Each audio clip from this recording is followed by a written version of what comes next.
En el relevo me han contado que hoy entra alguien que vive entre datos, evidencia y metálica a todo volumen. Dicen que es de Madrid, aunque ha pasado por Filadelfia, Bruselas y Melbourne sin perder el acento, que la paella le devuelve a su infancia, que el queso azul no lo toca ni con guantes y que tiene una perra llamada Jara y un gato llamado Maíz que conviven mejor que muchos humanos. En el relevo también se comenta que aunque lo da todo, Doctor Who le puede sacar alguna lágrima que no esperaba. Así que hoy, en el relevo, le toca el turno al director general de Salud Pública y Equidad en Salud, que resulta que también llora con series de ciencia ficción. Pedro, ¿cómo estás? Pues muy bien, pero como empieza a pensar en series de ciencia ficción, a lo mejor duramos poco por aquí. Bueno, a lo mejor hay que hablar de ciencia. Está muy quitando bien. La ficción. De ciencia sin ficción. Pero de ciencia, pero sin ficción. Bueno, pues muchas gracias por estar aquí. Y bueno, antes de nada, yo quería decir que comenzamos mejor el día cuidando tu salud, aquí en el podcast El Relevo. Así que dicho esto, yo quiero un poco que te conozcan. Vamos a conocernos un poco más. Más allá de lo personal, ya te conocen a nivel personal. Ya, esto es un resumen. Cosas profundas, ya. Es algo demasiado personal, a lo mejor. Pero bueno, la primera pregunta, un poco de la trayectoria personal. ¿Cómo puede ser que un médico, epidemiólogo, de 37 años, estás de director general ahora mismo de salud pública? Este cambio, ¿cómo ha sido? Ya llevas un tiempecito, pero ¿cómo ha sido este cambio? Sí, ya pienso que fue ayer y ya son más de 2 años y medio. La verdad es que pasa el tiempo muy rápido, ¿no? Yo siempre he trabajado en salud pública, ¿no? Con esa idea de la definición de salud pública, que es que supone todos los esfuerzos que hacemos de diferentes lugares para mejorar la salud, ya sea prevenir la enfermedad o promocionar la salud. Y yo lo he hecho en diferentes ámbitos. En los últimos años yo trabajaba en el ámbito académico. Yo trabajaba en la universidad y, de hecho, pues estaba haciendo una estancia en Melbourne cuando, de repente, pues recibí la llamada del secretario de Estado para decirme mira, Pedro, estamos formando el Ministerio de Sanidad, hemos reestructurado la estructura del Ministerio y hay una dirección general que tiene competencias de salud pública y también de aparte equidad en salud, que te encanta. ¿Estarías dispuesto a venirte? Y la verdad es que tardé muy poco en pensarlo. ¿Y cómo ha sido ese cambio? Una vez que estás dentro, ya ha pasado un tiempo, ¿es fácil cambiar cosas? ¿Tiene que ser algo difícil? Bueno, aprendes mucho cuando Yo me acuerdo de la pandemia de COVID-19, que había mucha gente que decía cómo se tenían que hacer las cosas todo el rato, ¿no? Y yo me acuerdo que en aquel momento, como tenía además mucha cercanía con mucha gente del mundo de la salud pública que estaba en administraciones, no solo en el ministerio, sino autonómicas, yo empatizaba mucho con ellos en plan, qué difícil tiene que ser estar tomando decisiones en un momento como este. Y cuando me acerqué al ministerio y tuve yo un rol en ello, dije, vale, no, es todavía más difícil, ¿no?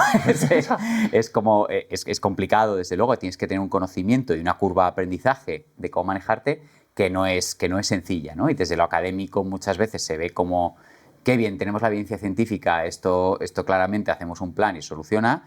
Y ahí tienes que ver los saltos, desde la evidencia hasta poder llegar a hacer algo, de llegar a hacer algo hasta poder implementarlo, los niveles de gobernanza, consenso que tienes que tener, manejo presupuestario, en fin, una serie de cosas que claro, tienes que aprenderlas.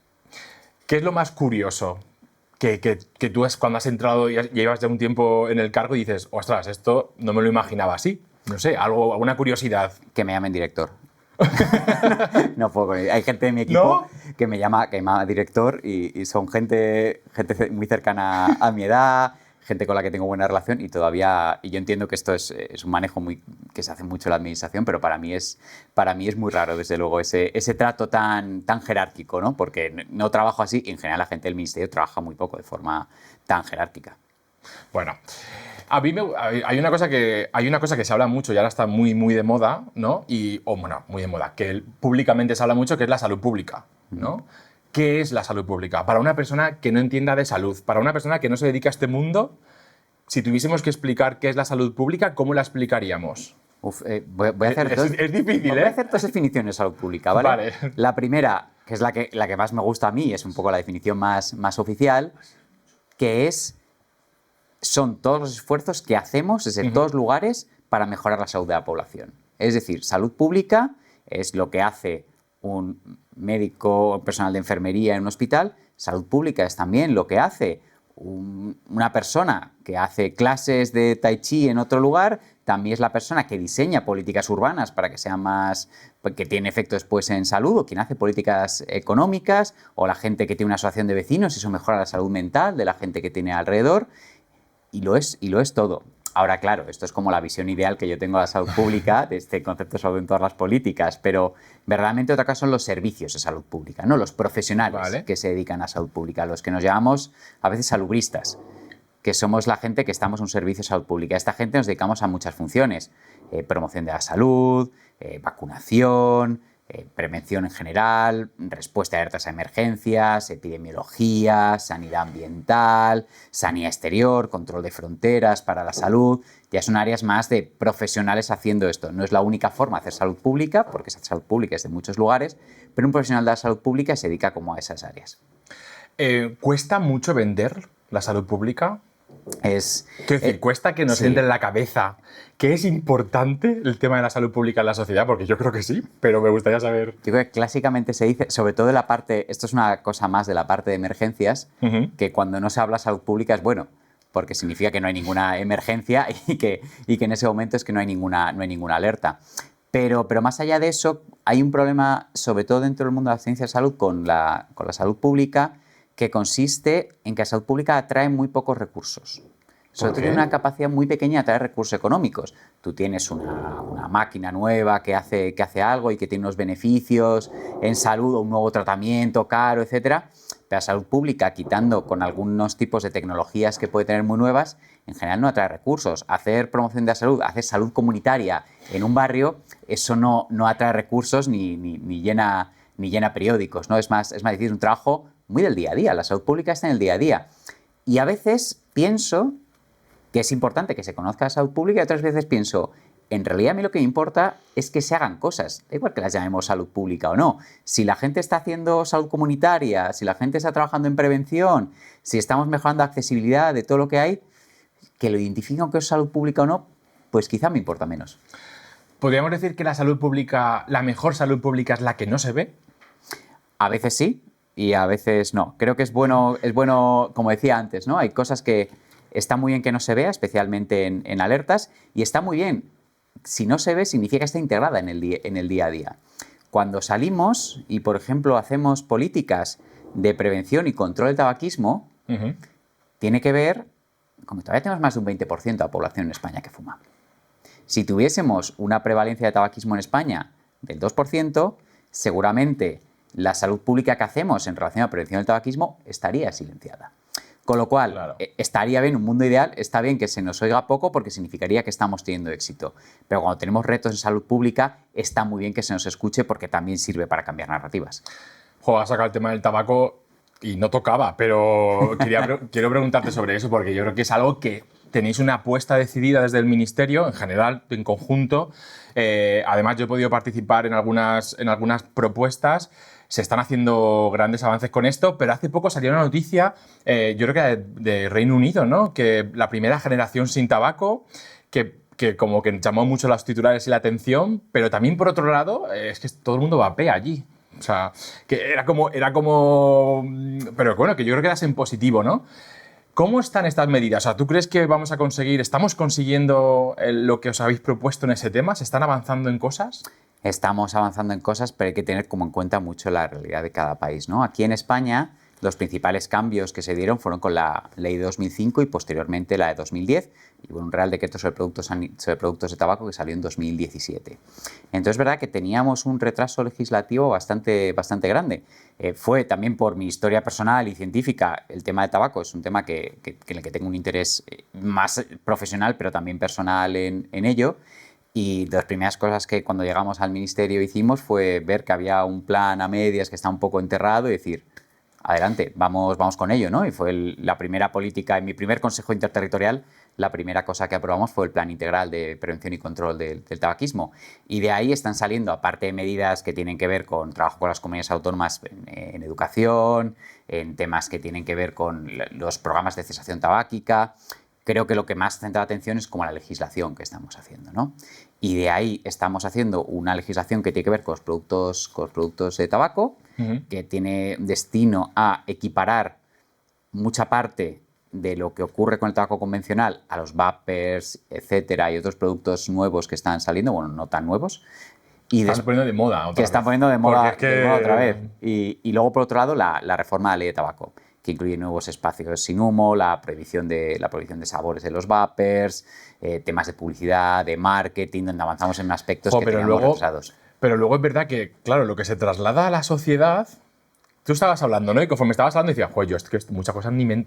Es decir, es muy difícil que te llegue la información a la sociedad muchas veces. Lo que te llega es, vamos a acotar más los espacios, las medidas sí que llegan más a la sociedad. Pero es verdad que hay que hacer un cambio muy estructural en la parte de leyes, en cómo regulamos todo para poder hacer esos cambios luego. Sí, está claro que cuando tú estás preparando la legislación siempre hay un tema que termina comiéndose al resto, ¿no? Y creo que por los debates que hay en España y la estructura de la sociedad española, por ejemplo, el tema de fumar en las terrazas parece que es como lo que más ha sacado, cuando en realidad es un tema que cuenta con bastante aceptación social, que encima muchas comunidades autónomas lo introdujeron ya durante el COVID sin mucho problema, pero se han centrado mucho los debates ahí y parece como que en realidad lo que está de fondo, yo creo, en todas las políticas de tabaco es la aparición de los nuevos productos y cómo adaptarnos a ellos, como los adolescentes utilizan los vapers, etcétera, y que están también en la legislación y que estamos teniendo un poco menos de conversación pública sobre ello. Yo cuando voy a un sitio, si alguien está fumando alrededor o que esa terraza, es que a veces cambio de lugar, porque es que realmente es que me molesta. Y muchas veces ahora, yo recuerdo cuando era pequeño iba en el coche con mis padres, ¿no? Y mi madre fumaba en el coche. Yo tengo imágenes y a veces ahora cuando veo a alguien fumando en el coche digo, ¿pero esto se lleva todavía? O sea, realmente... pero cada vez, y cuando tú estás hablando con amigos, con compañeros, cada vez la gente está más reacia a compartir espacios así. Y sí que se nota, por lo menos en mi entorno sí que se nota, ¿no? Sí, yo creo que con el tabaco, y pasa con muchas cosas de aspectos de la salud, ¿no? Donde, por un lado, tenemos la legislación que avanza, pero tenemos la sociedad que avanza a la vez, y esto se retroalimenta bastante, ¿no? En el año 2005, pues la situación era muy diferente, en 2010 también, cuando se hizo la segunda reforma de la ley de tabaco, y la sociedad se ha ido adaptando a ello. Pero igual la legislación también ha hecho que avance en algunos aspectos, ¿no? Esta retroalimentación de cómo la sociedad va entendiendo lo que significa el tabaco para ellos y cómo la legislación a veces adelante, a veces va detrás de ello, es súper importante para saber que en el fondo tenemos un avance conjunto hacia una sociedad lo más libre de tabaco posible. Joder, esto es salud pública. Es salud pública pura y dura. Total, y además es como que estás viendo desde fuera. Además, si te gusta es como wow, ¿no? Tiene que estar bien verlo. ¿Qué crees que vamos a ver en este tema del tabaco? ¿Crees que se va a conseguir de aquí a, no sé, 3, 5 años? ¿Crees que algo más va a cambiar? Pues esperemos, yo creo que consigamos avanzar con las legislaciones que tenemos adelante. Yo espero avances en espacios libres de humo, en la equiparación de los lugares donde se puede fumar, ¿no? La publicidad, el marketing, etcétera, que es muy importante, en quién puede fumar y quién no puede fumar, en qué espacios, etcétera. Y luego yo creo que no tanto a medio plazo, pero esperemos que si esto tiene éxito y nuestras proyecciones lo que dicen es que estas medidas pueden reducir bastante la tendencia que ya viene descendente de tabaco. Lo que podemos hacer con esto es reducirla más y sobre todo que consiga más gente fumar, que es un reto más pendiente en España. Y con eso yo creo que podremos llegar a un momento, pero todavía no lo es, en que vamos a plantear medidas como ya de cortar bastante más, ¿no? Como estas medidas que tienen que ver con las sociedades, las generaciones libres de humo, etcétera. Que yo creo que todavía aquí no estamos preparados para ello, con una prevalencia de 20 y pico %, ¿no? Hay que saber cómo una política encaja con la población que tienes. Que no solo lo ha discutido Reino Unido, lo ha discutido Australia. Australia tiene un 5% de prevalencia de tabaquismo. Ostras. Claro, entonces de lo que estamos hablando es de que la afectación es mucho más... Claro, es que si llegas a un porcentaje así, poner una medida de esa la gente ya lo va a aceptar. Es mucho más fácil. Es más aceptable. Es más fácil aceptarlo. ¿Cómo podemos convencer? Voy a volver otra vez a la salud pública un poco porque esto que se me ha ocurrido por el momento. ¿Cómo podemos convencer entonces a la sociedad de que es mejor invertir o que es importante invertir en salud pública antes que hacer muchos hospitales? Porque ahora, claro, es verdad que cuando inauguras algo, cuando no haces una obra, pues eso enseguida pues hombre, es muy comunicable, ¿no? Lo puedes comunicar enseguida. Pero claro, comunicar salud pública también tiene sus retos. Tendríamos que preguntarle a gente que se dedica a esto también de la comunicación de la salud pública. Pero claro, cómo convencemos a la gente de que la salud pública es importante y que tiene que tener, y que tiene un valor y que hay que reconocerlo? Pues yo creo que se convence como a base de diferentes argumentos. Yo creo que uno de ellos es como darte cuenta que una red, por ejemplo, de salud comunitaria muy importante, con atención primaria, y que eso también es salud pública pura y dura, mejora tu día a día, mejora tu vida.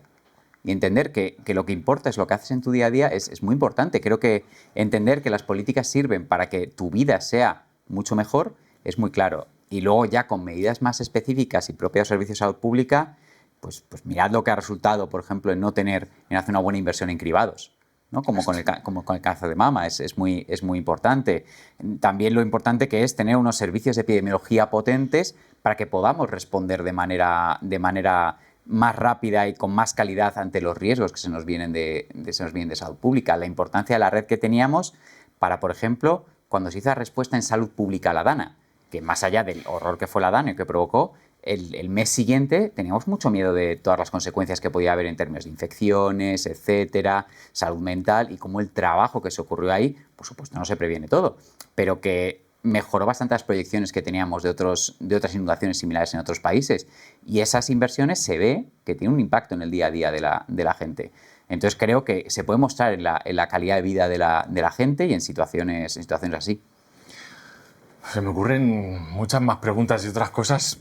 No me quiero salir. Luego volveremos a eso de la red, ¿no?, de salud pública, porque me parece súper interesante. Además, yo creo que la sociedad y también desde parte del Ministerio, yo personalmente he visto una evolución súper positiva en cada situación catastrófica que ha ocurrido. La respuesta exponencialmente en positivo, ¿eh? O sea, y me parece, ahora lo último ha sido con el barco, ¿no?, con el antivirus, ahora estamos con el ébola, mañana no sabemos qué va a ocurrir, pero bueno, por lo menos, bueno, luego hablaremos de eso, pero es verdad que me parecen como que es positivo y que se está haciendo una cosa bastante bien en ese aspecto.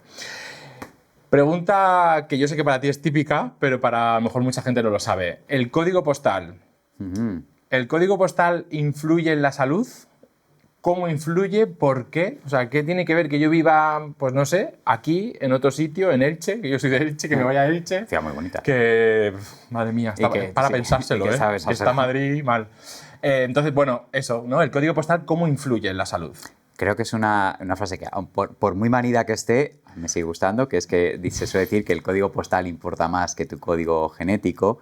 De lo que habla en el fondo, aunque lo podemos sofisticar todo lo que sea a nivel académico, de lo que está hablando es que tu salud depende de lo que pasa a tu alrededor. Tu salud depende del tiempo que tengas para poder cocinar, del tiempo que tengas para estar con tu familia, de si tienes que coger el coche o no, de si tu ciudad tiene contaminación atmosférica o no, de si tus roles de género hacen que estés más expuesta a violencia, por ejemplo, ¿no? Depende de si tienes dinero suficiente para tener un hogar y el estrés psicosocial que supone el no poder pagar tu alquiler o tener que ir al límite todo el rato, ¿no? Entonces, todo eso que afecta a la salud del día a día es lo que hemos terminado llamando determinantes sociales de la salud. Y utilizamos mucho esto del código postal porque en el fondo nos tendemos a juntar la gente que tenemos características parecidas, solemos estar geográficamente muy cerca. Y entonces se ve mucho en estos mapas famosos de la esperanza de vida por barrio, las enfermedades por barrio, y se ven unos gradientes que siguen claramente el gradiente socioeconómico de cualquier ciudad. Hay un mapa muy famoso del Metro de Londres, por ejemplo, donde vas avanzando en la Jubilee Line y según vas avanzando cada parada, la esperanza de vida se disminuye. Y es totalmente lineal. Vas viendo como según cada parada la esperanza de vida se disminuye. En Madrid, por ejemplo, ese rol es un poco más noroeste-sureste, un poco de cómo funciona la esperanza de vida en Madrid, también el nivel socioeconómico. Por lo tanto, no es que el código sea 28015 o 28012, sino es porque tendemos a juntarnos gente con características muy parecidas y que además muchos factores de riesgo son ambientales, en el sentido de que son estructurales, el tipo de barrio en el que vives, disponibilidad de alimentos, facilidad para hacer actividad física, etcétera, que no dependen tantas veces de que tú tomes una decisión, sino de si tu día a día te lo permite, por lo que tienes ahí tu tiempo, etcétera. Estás enamorado, de la salud pública, ¿eh? Sí. Se nota cuando hablas. A mí me encanta la gente que le gusta lo que hace. O sea, porque es difícil. A veces hay gente que no hace lo que le gusta. No todo el mundo puede dedicarse a lo que le gusta, ¿no? Independientemente de que sea en un ministerio fuera. Yo creo que tú eras igual antes, durante y después. Es algo que lo tienes... Se nota que te gusta. Yo creo que el tema. es mi dedicación, ¿no? Es tu dedicación. Cuando vuelva a hacerlo desde un lugar diferente, lo seguiré haciendo con la misma pasión, ¿no? Siempre es lo que me ha gustado. Para mí, durante la carrera de medicina, esto fue un descubrimiento. Claro, porque esto no lo conocerías antes, claro. Sabías algo, la epidemiología en segundo Bueno. me gustó mucho, pero era más porque me gustaba la investigación. Y de repente yo llegué a un seminario en sexto de medicina y un profesor, que después fue mi director de tesis, Manuel Franco, me dio un seminario explicándome un artículo que se llama Sick Individuals and Sick Populations, de Jeffrey Rose, un epidemiólogo cardiovascular muy famoso. Y él explicaba la diferencia entre hacer estrategias de alto riesgo y las poblacionales. Y explicaba cómo en realidad, si haces una política de salud pública macro, en realidad cada persona, por ejemplo, modifica muy poco su peso, haces una política muy grande de obesidad, pero no ha buscado que los que tengan mucha obesidad tengan un peso normal, sino que todo el mundo reduzca un poco su peso, porque has cambiado las características de cómo viven. Todo el mundo hace un poquito más de actividad física y todo el mundo come un poquito mejor. En cada persona eso se nota muy poco. Pero después, a nivel de resultados en salud, eso es increíble, porque estás consiguiendo que todo el mundo tenga un poco menos de riesgo. A mí eso me explotó la cabeza. O sea, me explotó la cabeza cuando lo aprendí en la carrera y dije, esto quiero hacer yo, esto es lo que me gusta. ¡Qué guay! Oye, pues nada, no lo dejes nunca, no lo dejes. Has nombrado, y tenía aquí un par de preguntas, obesidad, diabetes, estas condiciones de salud que tienen mucho que ver con eso. ¿Cómo podríamos, si aterrizamos un poco, ¿no? ¿Cómo podríamos hacer frente a este tipo de problemas de salud, que son un problema de salud pública, ¿no? Siempre esta coletilla de igual, siempre aparece con estos dos diagnósticos. Mira, por ejemplo, una forma que hemos tenido de aproximarnos nosotros, intentando coger lo que creemos que es algo central en la salud pública, que es basarse en que hay muchas desigualdades en salud. En obesidad, por ejemplo, los informes Saladino nos lo dicen, que de repente la obesidad infantil, si tú ves la gráfica, está disminuyendo en España. Y dices, ostras, la obesidad infantil está disminuyendo, lo estamos haciendo bien. Y después separas por el nivel socioeconómico de los padres y ves que las familias de rentas altas está disminuyendo la obesidad infantil, en familias de rentas medias disminuye un poquito o se mantiene, y en rentas bajas está aumentando la obesidad infantil. Y dices, ostras, aquí no me están contando la película completa. Entonces, para tener en cuenta estas desigualdades y también el principio que estaba contando antes de salud en todas las políticas, que es que lo que hacemos nosotros en el Ministerio de Sanidad importa, pero también importa lo que hacen otros ministerios, creamos el Plan Estratégico Nacional para Reducción de Obesidad Infantil, ¿no? El PENROI, que se suele llamar en algunos sitios, que si lo habéis visto es porque Pau Gasol está súper involucrado en el proyecto. Lo vi. Y lo que hacemos es crear una gobernanza con 18 ministerios diferentes, donde tenemos acciones que cada ministerio tiene que hacer.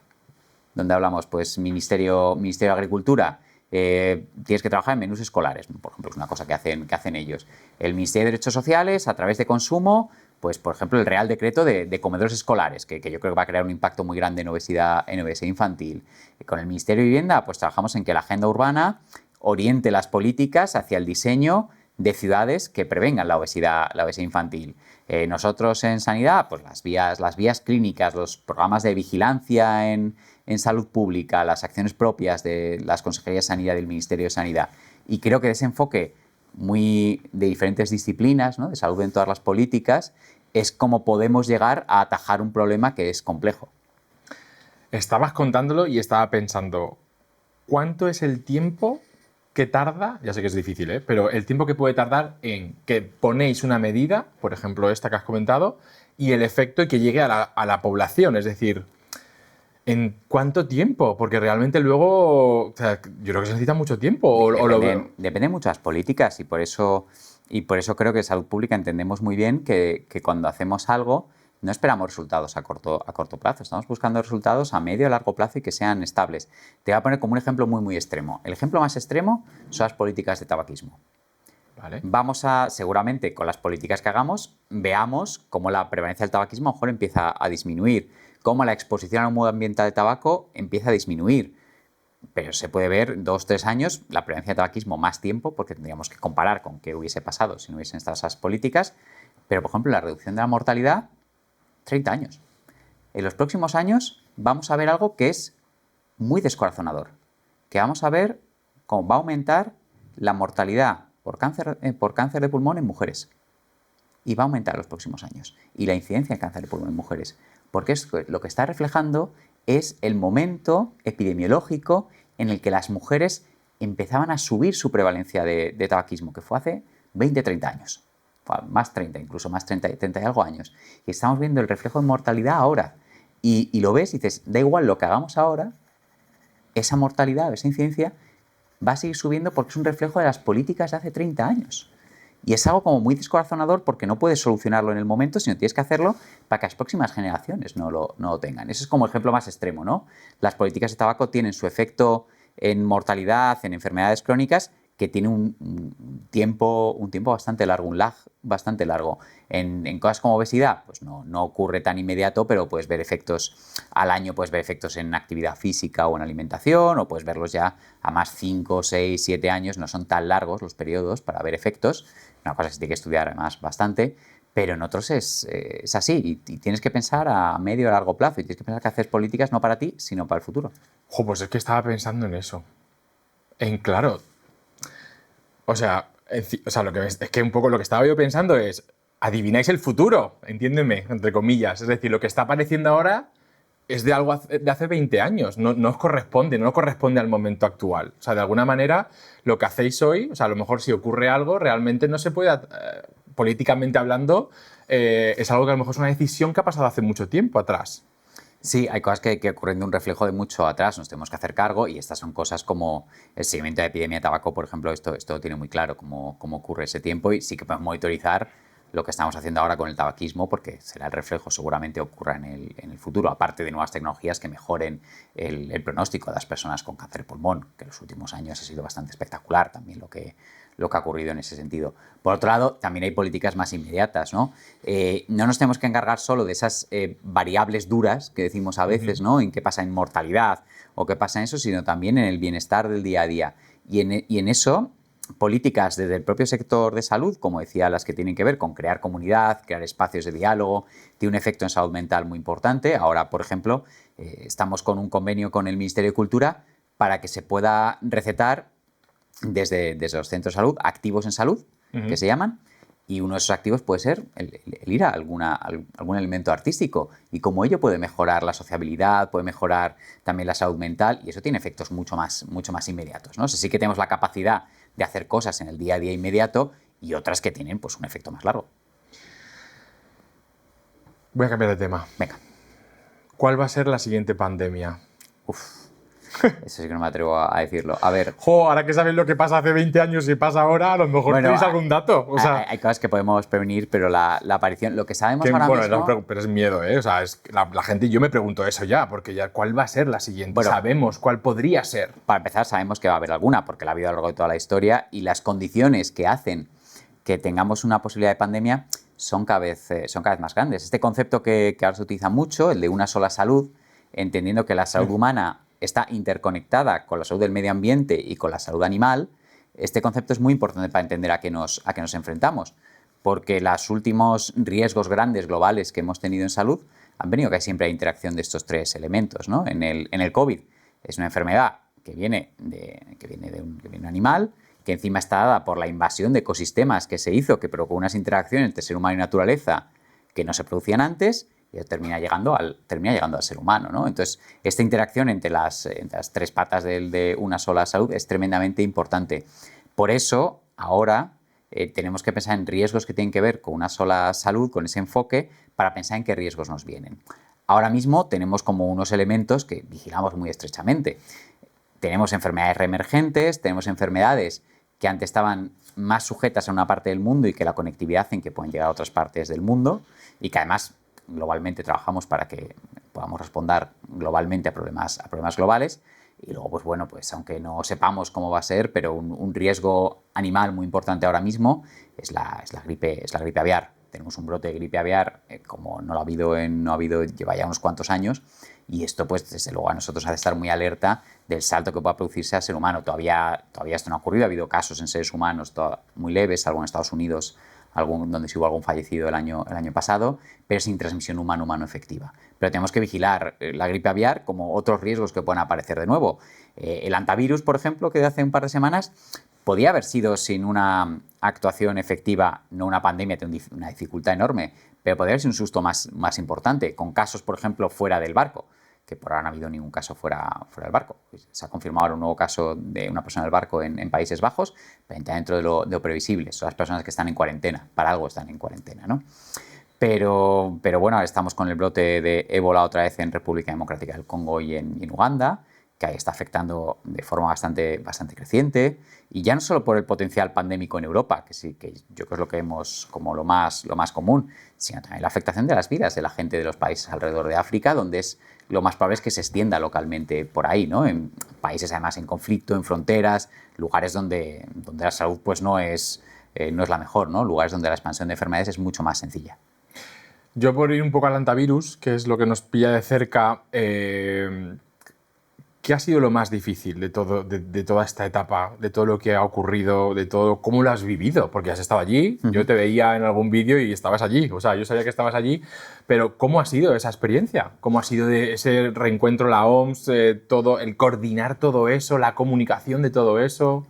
Pues yo creo que la primera lección que yo me he llevado es que justo además las semanas antes se había estado negociando el final del acuerdo de pandemias, que es un anexo que hay aparte, ¿no? Se estuvo negociando y no se llegó a un acuerdo. De hecho, la Asamblea Mundial esta semana se ha dicho que se pospone hasta un año de decisión para seguir negociando. Y es porque creo que la sensación de que tenemos que responder globalmente en este momento todavía no cala del todo. Y llega el hantavirus, la OMS nos pide que colaboremos, decimos que sí, e inmediatamente no es que colaboremos nosotros, es que tenemos a 23 países detrás apoyándonos. Es un ejemplo, más allá de que en términos de riesgo de salud pública esto fuese pequeño y su potencial de transmisión a poblaciones generales era enormemente pequeño, y es enormemente pequeño porque seguimos con el brote, pero nos da una lección primera de verdad, juntos podemos resolver problemas complejos globalmente. Si los problemas son globales, las soluciones son globales.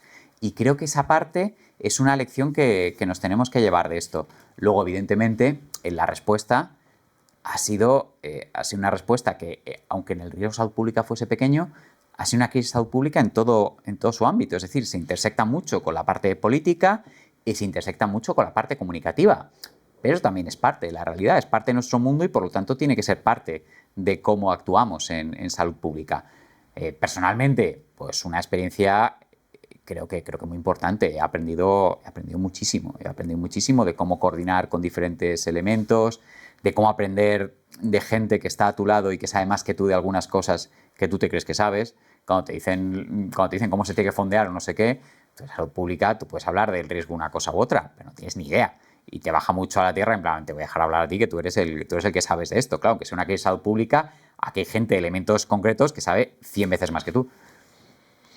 ¿Mirabas las redes sociales? Redes sociales, no sé, la comunicación la mirabais mucho o la mirabas mucho.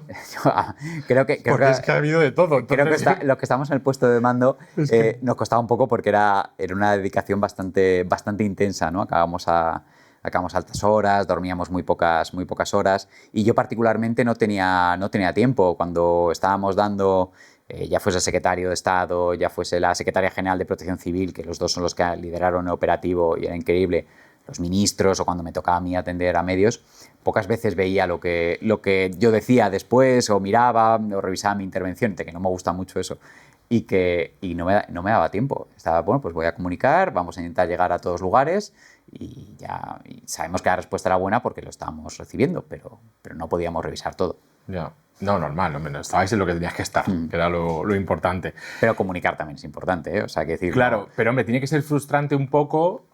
Está claro que no tenéis tiempo para estar ahí, pero ver cosas que salían, tanto fake, ha habido muchos bulos, mucha desinformación alrededor de todo esto. Porque desde aparecer en un programa de Los Simpson hasta que algo le pasaba en Francia, ¿no? Con Macron, o sea, 4 o 5 vi yo, que además yo hice un articulito un artículo que me pidieron para hablar de para hablar de esto. Igual que teníais mucha presencia, a mí me parecía que era una cosa muy positiva. Tuvisteis mucha presencia, que eso es importante. La gente necesita, no hay que dejar la mente dispar, sino que la gente que os estáis encargando, como que tengáis presencia en los medios, porque claro, el bulo se expande tan rápido. Porque yo lo que pensaba, yo pensaba en el COVID, ostras, yo no quiero volver a estar ahí, ¿no? Te sale esa emoción de miedo, que te da miedo que vuelva a ocurrir algo parecido, y la gente empieza a compartir lo que ve sin pensar, que eso es una de las grandes trampas de que seguimos compartiendo sin querer, que incluso yo lo puedo, o sea, lo podemos hacer nosotros sabiendo lo que hacemos sin querer, ¿no? Porque al final las emociones están ahí. Pero tiene que ser frustrante ver algún tipo de titular o noticias con todo el esfuerzo que hay detrás cuando tú lo has dicho. El riesgo es muy bajo. Sí, pero es normal. Las respuestas emocionales también son algo con lo que tenemos que lidiar cuando ocurre una crisis, más después del COVID-19, ¿no?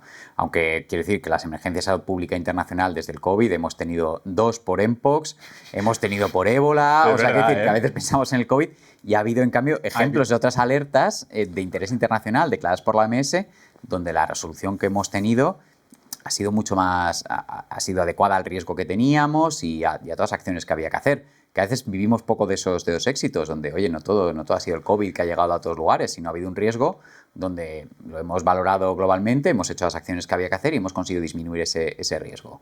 Y eso es importante también destacarlo, ¿no? Sí. Y creo que en esto que comentabas es verdad que ha habido fake news y ha habido bastante iluminado que ha dicho cosas, pero por otro lado he visto una respuesta que yo no vi hace tiempo, y es que las personas con conocimiento científico, las que han estado presentes en diferentes medios, más allá de que lo hayamos estado las administraciones, sino las personas expertas, han sido muy, muy, muy coherentes con la respuesta que estaban dando. Cosa que no ha pasado otras veces. Yo creo que durante el COVID hubo mucho confrontamiento incluso entre ambientes académicos diferentes, entre ambientes profesionales diferentes, y en antivirus, también por la duración que ha tenido, pero ha habido una respuesta bastante unánime. Pocas personas que tuviesen conocimiento han dicho algo diferente. Y eso creo que ha intentado, desde los primeros días que había mucha confusión, llevarlo todo hacia una cosa como muy ajustada al riesgo que teníamos. Claro, al final, cuando el mensaje es muy transversal y cada uno en su área lo dice parecido o es similar, eso, hombre, al final eso cala. Red de radares. O sea, ¿cómo funciona? No sé si se llama así, pero quiero decir, ¿cómo funciona cuando hay una alerta, ¿no? Como pasó con el antivirus o está pasando ahora con el ébola? ¿Cómo se activa esto? Quiero decir, a ti te llega una mañana y te dicen, bueno, es que hay un brote de ébola, o sea, ¿hay una red dentro del ministerio? ¿O cómo trabajáis conjuntamente con científicos? O, no sé, ¿hay algo? Mira, No lo sé. Sí, es una cuestión muy interesante cómo funcionan las alertas, ¿no? Tenemos en 2024 creamos la Red Estatal de Vigilancia en Salud Pública, que fue pues un mecanismo de gobernanza para todo lo que ocurría. Y dentro de ello está lo que se conoce como el SIAPR, que bueno, es el comité un poco un comité de alertas.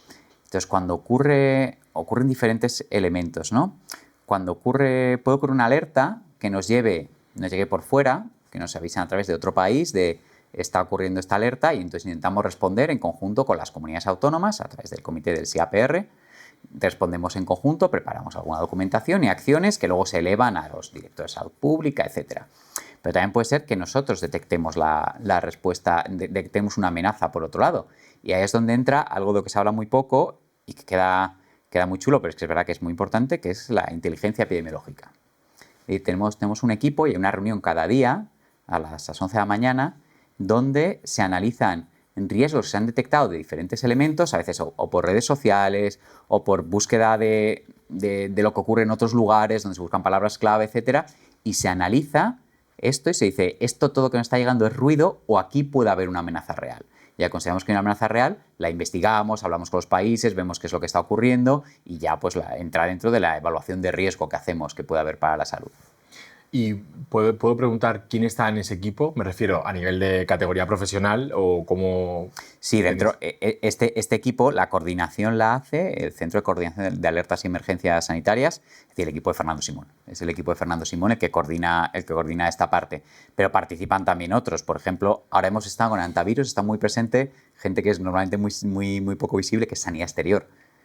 Ah, bueno. Que es el equipo de sanidad exterior. Conozco a una enfermera de sanidad exterior. Claro, pues está muy bien. Y es que habla maravillas. Además, Irene, que está en el programa, va a salir en el programa y va a estar en el programa. O sea, y ha estado trabajando en sanidad exterior.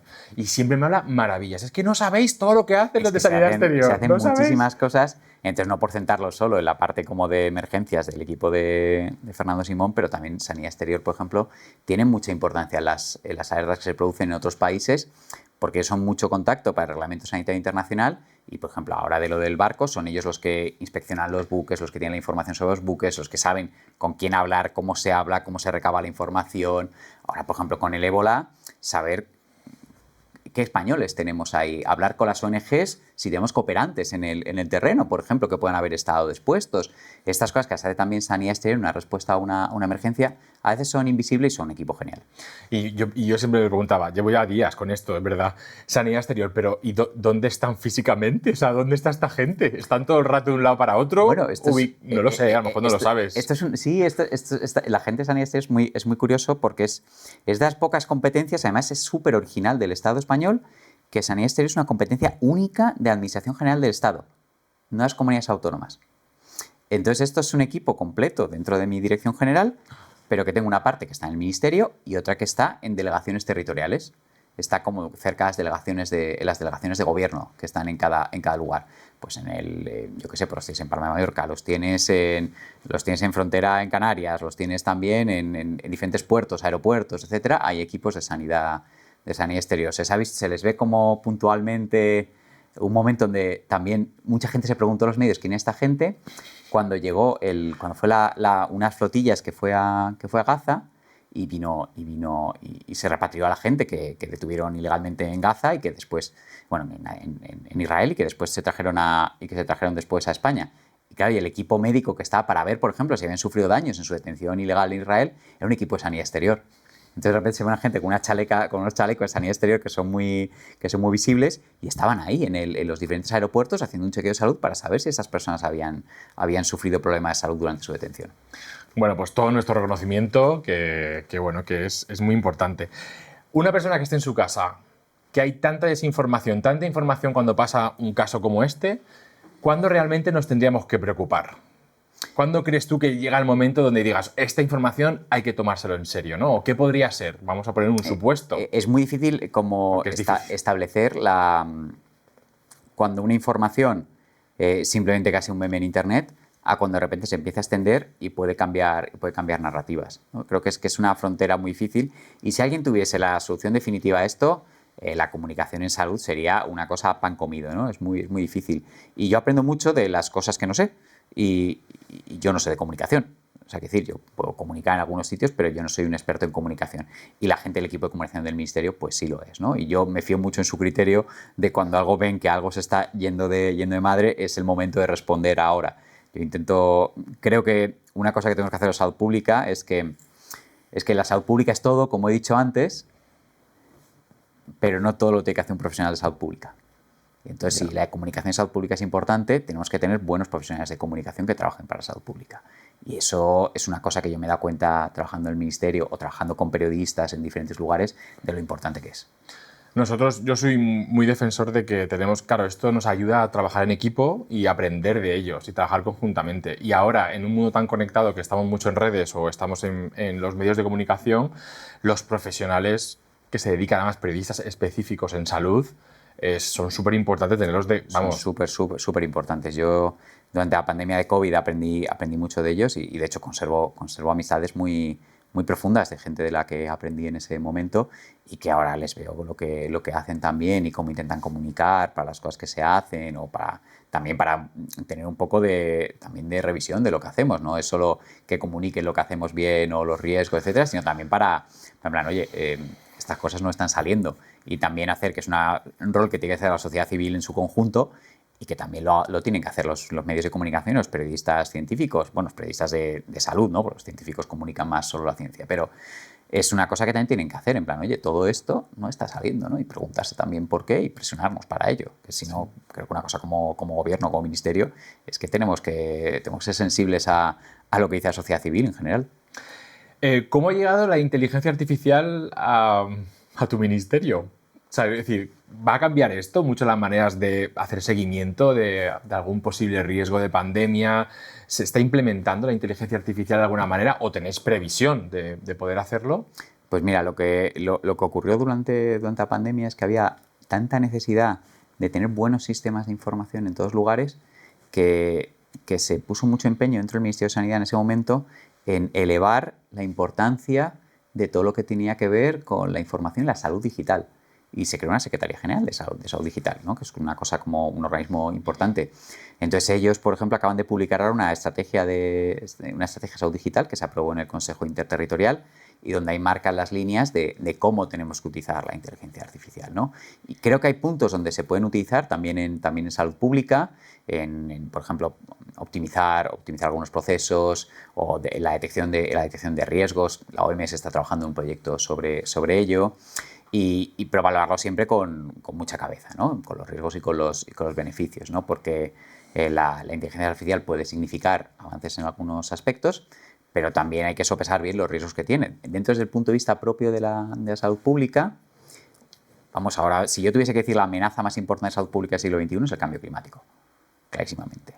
Y de repente hacemos un uso de inteligencia artificial que lleva a un consumo de agua o de recursos donde los riesgos superan los beneficios, es donde tenemos que nivelar. Si el consumo de agua consiste en que te está ayudando a redactar correos durante un minuto, pues a lo mejor no eso. Si de repente ayuda a detectar riesgos previamente y tenemos una evaluación científica de que eso funciona, pues entonces guay, ¿no? Tenemos que actuar siempre con cabeza y yo creo que el equipo que está en el Ministerio en Salud Digital son gente que sabe bastante del tema.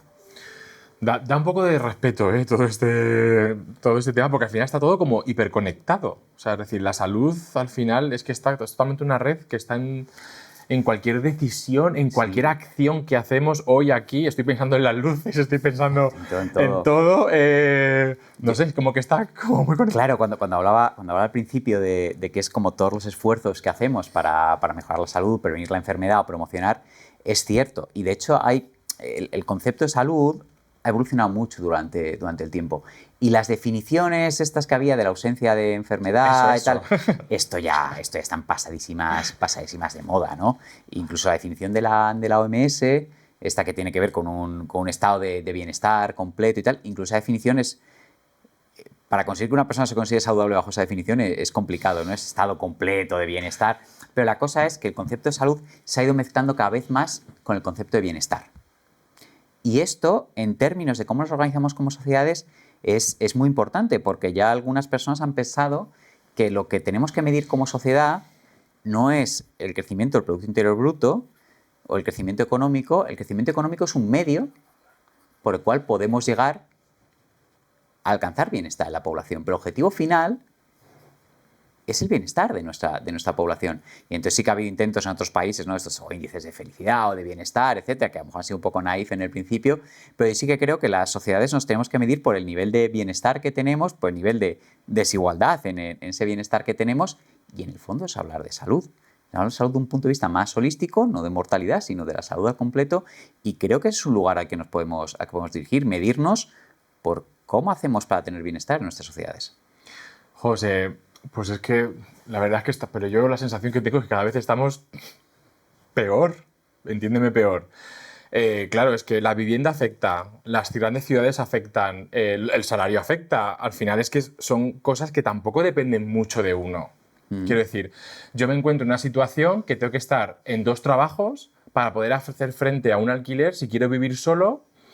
Pero a la vez hay mucha gente que se obliga a compartir. Ya no sé, una habitación ya que te cuesta casi 400, 500 euros, una habitación en Madrid. Sí, o más. O más, compartiendo con 4 y 5 personas. Y luego cuando estás solo hay una cosa que es una de las cosas que pienso mucho, igual irte de vacaciones o tomarte un descanso, todo está pensado para 2 también, ¿sabes? Entonces luego también eso es difícil. Claro, ¿cómo llegas a ese bienestar teniendo un entorno donde realmente el capitalismo está muy presente y además es que te sientes asfixiado, ¿no? Porque además yo tengo la presión, yo hablo de mí ahora, O sea, yo tengo la presión, tengo 40 años, tendría que tener, ¿no? Tendría que tener una casa, tendría que tener, no sé, un trabajo fijo, estar paseando a mi perra y tener tiempo libre para, no sé, para poder disfrutar lo que yo quiera. Y muchas veces tengo un impacto en salud mental que no es positivo, por la presión que tengo de la sociedad, dos, porque me siento amarrado, ¿no? O sea, es que es difícil. Es decir, yo creo que nos estamos arrinconando de una manera que a lo mejor no es directamente, pero indirectamente la sociedad se siente muy arrinconada, o por lo menos una gran parte. Yo creo que eso es cierto, ¿no? O sea, es que cuando hablaba de... Es que eso es pura salud pública. Es que, no, sí, por eso... Es pura salud pública. Son elementos que están además fuera del control del individuo verdaderamente y que son factores que modifican tu salud. En este caso, además, hemos hablado de la vivienda, ¿no? Como el principal problema de España, yo creo, ¿no? En términos de salud y en términos de salud mental, el principal problema es la vivienda y lo laboral. Entonces, creo que las aproximaciones que tenemos que tener desde los responsables de salud es que tenemos que recalcar de forma muy importante que lo que tenemos que hacer, si de verdad queremos mejorar la salud, es apoyar políticas que intenten mejorar ese estado. Eso es lo que tenemos que hacer como profesionales de la salud. A veces también nos frustramos como profesionales de la salud pensando, es que no puedo solucionar, ¿no? Y en la consulta esto se ve mucho. De medicina, enfermería, en una consulta, y dices, que yo no puedo solucionar el problema de vivienda que tiene esta persona, que es lo que verdaderamente está provocando su problema. Dices, sí, quizá no puedes solucionar en el momento. Seguramente puedas aliviar y puedas hacer algunas cosas para mejorar su vida, pero no puedes solucionar su problema de base. Su problema de base lo podemos conseguir los profesionales de la salud organizados en torno a la salud pública para decir a otros lugares, es que las políticas de vivienda son salud. Son salud. El grupo, por ejemplo, la Agència Salud Pública de Barcelona han hecho una campaña de lobby muy importante para las políticas de vivienda en la ciudad de Barcelona. Y creo que eso lo podemos replicar, que nosotros tenemos que ser agentes activos como salud pública en que se hagan políticas de otros sectores que mejoren la salud. Os he contado antes un poco el ejemplo de la obesidad infantil, donde desde diferentes ministerios intentamos cómo hacer políticas en ese sentido. Otra herramienta que podemos hacer, aparte de esos organismos de coordinación para poner la salud en el centro, también es que las diferentes leyes que se hacen tengan que tener una memoria de impacto en salud. ¿Por qué? Si yo hago una ley de tabaco, tengo que hacer una memoria de impacto económico, que es difícil de hacer y es complicada, pero en cambio, una ley de vivienda no tiene que tener un impacto en salud. ¿De cuál es el impacto de esta política de vivienda? Claro, porque lo tenemos que considerar. Entonces, una de las cosas que estamos trabajando también es precisamente que las leyes de diferentes lugares y que las legislaciones de diferentes lugares tengan que incluir en sus proyectos una memoria de impacto en salud para que también podamos decirle, si modificas la ley de esta forma, en realidad tiene mejores impactos en salud.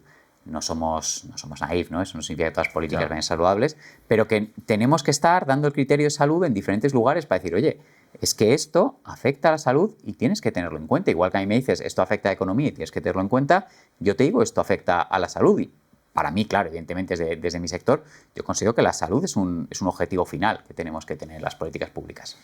¿Tú crees que veremos algún cambio en este tema de aquí a 5 o 10 años o crees que esto va a ir a peor? Hay cosas que no nos creíamos que podían ocurrir. Incluso yo pensando en la crisis de 2008-2012, el cómo se respondió a nivel de Europa a muchos elementos y cómo se está respondiendo ahora, con seguramente una Comisión Europea más conservadora y un Parlamento Europeo mucho más conservador.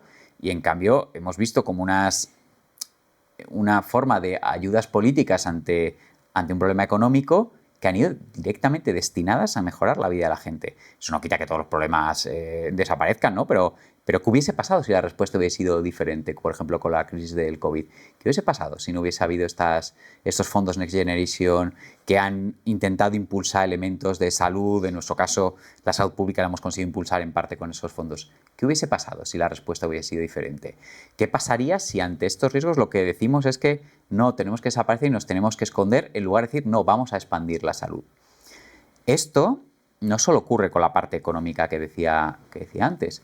Estamos en un contexto geopolítico complicado, especialmente en el ámbito de la salud.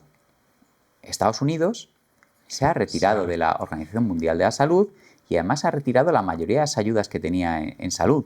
Esto ya tiene una cuantificación en vidas por VIH muy alta, muy alta. Se estima que están afectadas más de 1 millón de vidas ya por estos recortes en ayudas.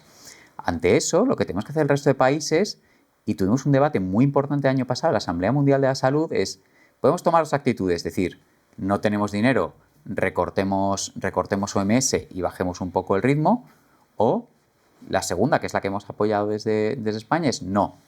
La Organización Mundial de la Salud tiene que ser más fuerte. Evidentemente tiene que hacer esos ajustes presupuestarios, pero vamos a ponerlas en el centro de la arquitectura de la salud global. No vamos a dejar que otras personas actúen en paralelo, vamos a dejar que los estados seamos los que estamos en el centro para poder poner la voz nuestra en todas las políticas de salud global. En lugar de solo las fundaciones privadas, Estados Unidos actuando bilateralmente, no, vamos a dar la potencia que tenemos que dar. Y creo que en eso estamos, y creo que alguna respuesta como el antivirus lo que dice es que de verdad tenemos ese potencial. Entonces es verdad que parece como que todo siempre va mal, pero tenemos direcciones políticas y tal que al menos tensionan todo eso y que hacen ver que podemos hacer cosas diferentes. Ojalá sea en todos sectores, ¿no? Y yo creo que hay que ser mucho más valientes con políticas del día a día. Yo creo especialmente las de vivienda, que son la mayor preocupación que tengo yo y que tienen mis amigos y que tiene toda la gente a mi alrededor. Que tiene todo el mundo. Y que afectan a la salud directamente. Claro. No, afectan y bastante, ¿eh? En el tema de... Perdona que has nombrado VIH y la verdad es que te quiero preguntar, porque yo creo que en España, no sé, ¿qué piensas de esta evolución en todas las medidas que se están tomando? Que yo las veo muy en positivo y todo lo que se está implementando para reducir el número de contagios. ¿Cómo lo estáis viviendo? No sé, porque entiendo que es algo positivo. Bueno, yo querría empezar por es efectivo, o sea... Sí, y además querría empezar agradeciendo, de verdad, para que todo esto funcione. Es una persona maravillosa que trabaja en equipo de salud pública, que es Julia del Amo, que dirige la división y que es de las personas más maravillosas que yo me he encontrado en el mundo de la salud pública. Es brillante, es inteligente y ha conseguido impulsar todas las políticas de VIH. Y en segundo lugar, a la sociedad civil. Yo creo que es el ejemplo más claro donde he visto que la sociedad civil está empujando, las cosas se hacen, te agradecen, te piden más, pero todo con muchísima cabeza. Saben de políticas de VIH, saben lo que es efectivo y saben lo que se tiene que hacer y lo que no. Esto es como si tienes de repente 200 funcionarios más. No es real, pero que te están impulsando para hacer las cosas. Esto a nosotros nos facilita cuando tenemos que hacer políticas de prevención del VIH, ¿no? Por ejemplo, el paso que se ha dado de financiar el primer long acting de PrEP, esto que somos el primer país de la Unión Europea en hacerlo, por 24 horas, Francia fue al día siguiente, es el primer país de la Unión Europea en aprobarlo, es un paso muy importante porque nos ayuda a tener más herramientas a la prevención. Ahora mismo, en España, lo que tenemos que hacer es tener diferentes herramientas. Ya estamos llegando a una parte de población muy importante, pero hay desigualdades. Hay personas en situaciones muy vulnerables que no tienen acceso a las medidas de prevención del VIH. Todas las que sean los métodos barrera, la PrEP, la PEP, la profilaxis post-exposición, o sea, todas las medidas que puede haber no actúan con desigualdad. No todo el mundo tiene el mismo acceso, ni el mismo tiempo, ni el mismo estigma. Entonces, tener diferentes herramientas de prevención, pues algunas personas a lo mejor se enchufan con la línea que vamos a hacer de preservativos gratuitos. Otras personas a lo mejor lo hacen a través de la PrEP oral porque ya la tenían. Y otras a lo mejor tienen otras condiciones donde están en contextos más vulnerables, donde una inyección cada X tiempo, esto les facilita mucho la vida porque están con menos estigma, donde pueden hacerlo cada X tiempo, no tienen que estar yendo cada menos tiempo, no tienen que tomar una pastilla todos los días, que es mucho más fácil de seguimiento. Entonces, todo lo que podamos incorporar a esto que llamamos prevención combinada ahora mismo va a ser fundamental. Y luego el segundo paso que estamos haciendo es que en España nos estamos dirigiendo bastante claro hacia los objetivos de ONU-SIDA, ¿no? 95, 95, 95, ¿no? Pero otros países no están en ese lugar y nuestra presencia internacional en VIH es muy importante, la que tenemos en ONU-SIDA, la que tenemos con diferentes países, e intentamos, no desde un punto de vista que a veces parece que cuando colaboramos con otros países tiene que ser desde un punto de vista colonialista, decirle a otros países a lo que hacer, sino utilizar nuestra propia experiencia para también que pueda servir a países de nuestro entorno, pero también para presionar a otros elementos a que si quieres acabar con la pandemia de VIH, lo que tienes que hacer es esto. Si de verdad quieres mejorar la pandemia de VIH, a lo mejor los derechos de este fármaco los tienes que reducir porque tiene que ser accesible para todo el mundo. Si quieres que los países ricos te lo compren, a lo mejor tienes que hacerlo accesible para los países de renta más baja, porque entonces a lo mejor no nos interesa. La verdad es que, claro, es que la visión es totalmente distinta. O sea, fíjate que yo he consumido la PrEP durante un tiempo y estaba viendo el lado, claro, yo no conozco esa parte, ¿no? Esa parte estratégica de cómo implementarlo, pero sí que es verdad que sí que se vive el estigma. Sí. Se vive el estigma porque luego el profesional sanitario muchas veces ni conoce, ni siquiera sabe lo que es eso. El estar en una sala esperando con todas las personas, además que es que prácticamente muchas veces es que parece que vamos como a escondidas, ¿no? O sea, quedan muchas cosas por hacer, ¿no? Porque luego es verdad que hay compañeros que no saben ni siquiera lo que es la PrEP, no saben igual los nombres. No, es que tienes citas en infecciosos. Y eso te lo está diciendo, no, es que te lo está diciendo en la calle, en el mostrador, cuando tienes a 4 o 5 personas detrás, o sea, incluso el nombre, que puede parecer absurdo, pero créeme que yo muchas veces, y haces como así, a ver si alguien se te ha dado cuenta, ¿no? Que ha dicho algún nombre, ¿no?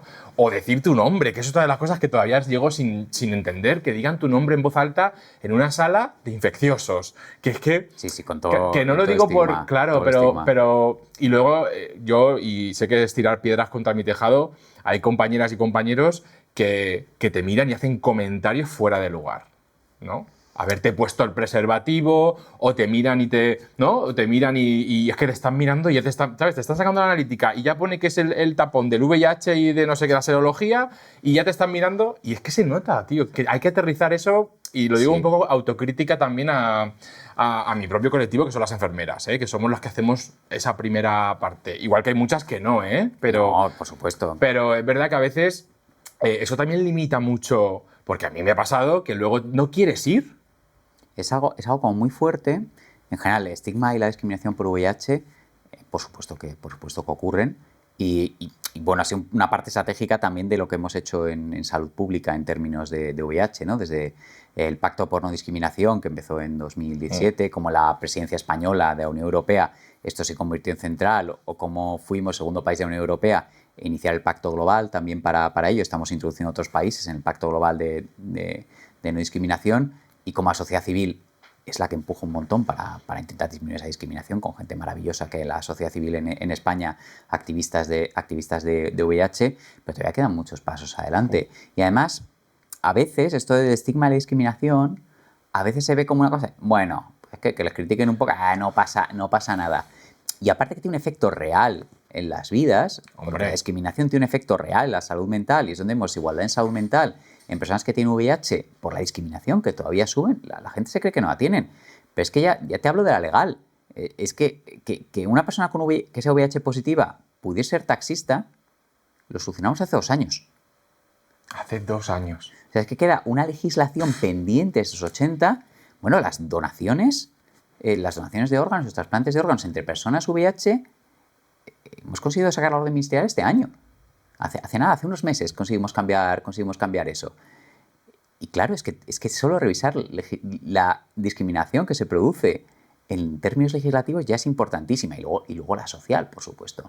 Que decía que afecta a las vidas de las personas con VIH, pero además, incluso desde un punto de vista más utilitarista, es lo que estabas comentando tú antes, Pedro, que es que impide el buen control de la epidemia de VIH.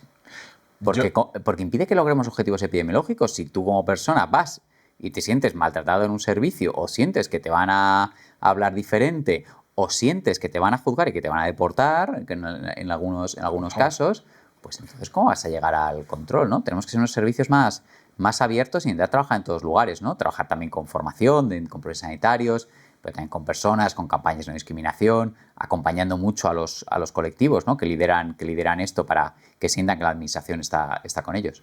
Yo intento apoyar siempre. Yo te digo, he acompañado amigos míos que por haber pasado poco tiempo entre a lo mejor una infección y otra, ¿no? De una ITS o de una enfermedad de transmisión sexual, le he acompañado a diferentes hospitales simplemente porque no me ve la misma gente que ya me vio hace 2 meses, ¿no? Y tienes que hacer... Es una realidad. Y eso es una realidad. Y eso no es nada en comparación a otras cosas que a veces ocurren, que no es generalizado, ¿no? Pero que es verdad que eso cuando lo aterrizas es importante. Bueno, que yo... ¿Sabes qué pasa? Que aquí el tiempo vuela ¿En serio? ¿Tú estás cómodo? Estoy cómodo. Estás cómodo, ¿no? Estoy cómodo. Si alguien no está cómodo aquí detrás, también nos lo pueden decir. Pero bueno, ya estoy acabando, ¿eh? Pero no me quiero ir sin un poco hablar. Quiero volver un poco a los determinantes sociales, a los determinantes de la salud, perdón, sociales y bueno, de la salud, ¿no? El diseño de las calles, el diseño de una ciudad. ¿Qué importancia tiene esto en la salud de la gente? ¿O por qué es importante? Es que este era mi tema antes de llegar al ministerio. Decía antes que yo estaba en... Esto es lo que me han chivado, Pedro. Claro, es que estaba yo... Bueno, decía que estaba en Melbourne antes de llegar. Yo estaba haciendo una estancia en una escuela de diseño urbano. O sea, estaba investigando con urbanistas. ¿Arquitecto ahora? Para trabajar en temas de salud. Sí, a mí me gustaba mucho. En mi tesis la hice sobre eso, sobre el diseño urbano y la afectación en la salud cardiovascular. Y si a mí me interesaba ese tema, pues tenía que aprender también de urbanistas, arquitectos, para que me digan cómo funcionan estas cosas. Entonces tiene una importancia muy grande. En términos de salud pública es como el típico ejemplo de salud en todas las políticas que decía antes, de cómo la disponibilidad de alimentos no saludables, la disponibilidad de alimentos saludables, el propio diseño de las calles, cómo están conectadas, cómo se hace la distancia entre los núcleos residenciales y los núcleos de trabajo y qué implica eso en el uso del coche, en contaminación atmosférica, en la actividad física que puedes hacer activa, uso de bici, etcétera. Todo esto es lo que hace nuestro día a día, que si tenemos una red comunitaria, si vivimos en un barrio donde no hay absolutamente nada alrededor y el miedo que eso puede generar, en las mujeres, por ejemplo, la buena iluminación, ¿no? Y todo el riesgo de violencia que se puede surgir, son enormes las implicaciones que tiene el diseño urbano en la salud. ¿Qué cambia? Un barrio, para ti un barrio perfecto, ¿cuál sería? Un barrio denso, donde tengas todas las oportunidades cerca de tu casa caminando y tengas una buena conexión en transporte público, que tengas redes comunitarias, que puede ser desde centros sociales, etcétera, pero también comercios donde comprar tus cosas y espacios verdes. Pero diría, si tuvieses que diseñar una ciudad de cero... De cero, ¿no? Es que puedes construirla aquí. Aquí la puedes construir. Una ciudad, sobre todo, que sea lo menos dependiente del coche posible. Y no estoy hablando de que la gente no coja el coche, no entenderlo como un término individual de decirle a la gente deja de coger el coche, sino que sea la opción difícil, porque lo tienes todo fácil para no utilizar el coche. Eso sería para mí un diseño perfecto de ciudad, sería el que la movilidad no dependiese del coche. Creo que eso tiene afectación en tantos aspectos del día a día, desde comer todas las cosas en la salud mental, la actividad física, a lo que tienes acceso cuando no tienes coche significa que a tu alrededor tienes una red alrededor y son los tejidos sociales que crea, etcétera. Para mí ese sería como el sueño. Qué guay. Oye, la última pregunta. ¿Quién te gustaría que estuviese en el relevo en un futuro? ¿Quién crees que puede ser interesante? Mucha gente, ¿no? Yo creo que aquí en esta conversación... Has estado cómodo, ¿no? Lo recomendarías, por lo menos. Yo lo recomiendo un 10 de 10 en Google. Tenemos que ver lo de las reseñas, ¿no lo he visto? Vamos por reseñas, es verdad. Ya nos ha dado otra idea. Estamos mejorando. Voy a hacer reseñas. Yo creo que aquí podéis traer a mucha gente. A mí me gustaría que trajeses a alguien de mi equipo a hablar a gente cosas específicas, pero claro, es lo que digo yo porque es parte de mi equipo. Julia, ¿no habías dicho? A Julia Aramo, por ejemplo. Julia Aramo es una persona... Julia, vamos a invitar a Julia. Un día invitamos a Julia. Estaría encantada, seguro. Seguro que sí. Bueno, pues Pedro, que ha sido un placer. Gracias por tu tiempo. ¿Te has dejado algo en el tintero? Este es como el minuto de oro de, bueno, si se te ha olvidado algo que quieras decir. Pues no sé, hemos comentado tantas cosas, si no da para otro día. Hay cosas que no han salido, pero bueno, han salido otras que yo creo que han sido igual ha sido muy agradable. De interesantes. Gracias por tu tiempo, gracias por todo lo que estás haciendo desde el otro lado, aunque lo veamos dentro de 5, 10, 15 años, que lo veamos y que lo podamos ver. Y esperamos verte más veces por aquí, todas las veces que quieras. Encantado. Muy bien. Gracias. Hasta pronto. Comenzamos el día cuidando la salud y terminamos el podcast cuidando de nuestra salud. Gracias a Lingwood.